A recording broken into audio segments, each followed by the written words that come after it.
কিছু কিছু প্রজেক্ট শিল্পীদের জীবনে অন্য মাত্রা যোগ করে, যেমন জি বাংলার মিঠাই ধারাবাহিকটি শেষ হওয়ার পর সব অভিনেতা অভিনেত্রী অন্যান্য কাজে ব্যস্ত।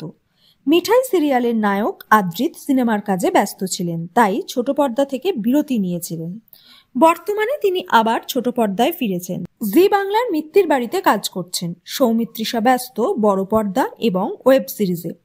সিরিয়াল চলাকালীন সৌমিত্রিষা আদ্রিতের প্রেম চর্চা সামনে এসেছিল।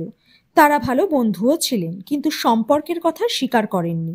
শোনা যায় কৌশাম্বীর সঙ্গে সম্পর্কের পরই মিঠাইয়ের সাথে সম্পর্ক নষ্ট হয়। বিয়েতে মিঠাইয়ের সব শিল্পীরা নিমন্ত্রিত থাকলেও সৌমিত্রিষাকে আমন্ত্রণ করা হয়নি। বিয়ে এবং রিসেপশন কোথাও ছিলেন না তিনি। তবে কৌশাম্বীকে বিয়ের আগে বহুদিন আদ্রিত সম্পর্কে ছিলেন সুপ্রিয়া মণ্ডলের সাথে। মিঠাইয়ের সেটেও মাঝে মাঝে যেত সুপ্রিয়া। হঠাৎই বিচ্ছেদ হয় তাদের। অপরদিকে কৌশাম্বীও অনেক দিন একজনের সঙ্গে সম্পর্কে ছিলেন।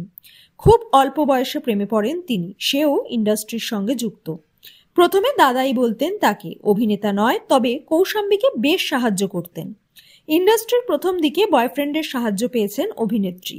হঠাৎই তাদের ব্রেকআপ হয়ে যায়। তারপর তিনি ভেবেছিলেন ন্যাড়া বেলতলায় একবারই যায়। বিয়ে করবেন না এমন ভাবনাও ছিল হয়তো, কিন্তু ভাগ্যের লিখন কেউ খণ্ডন করতে পারে না। ইন্ডাস্ট্রিতে একজনের প্রেমে পড়লেন কৌশাম্বী। আদ্রিতের সঙ্গে প্রেমের পর কয়েক মাস সম্পর্কটাকে আড়ালেই রেখেছিলেন তারা। তারপরে বিয়ের সিদ্ধান্ত নেন। বিয়ের কিছুদিনের মধ্যেই অভিনেত্রীর মাতৃবিয়োগ হয়। আদ্রিতেরও বড় পর্দায় কাজ সংক্রান্ত জটিলতার সৃষ্টি হয়। তার অভিনীত সিনেমা এখনো মুক্তি পায়নি। মিত্তির বাড়িরও ফলাফল খুব একটা আশানুরূপ নয়।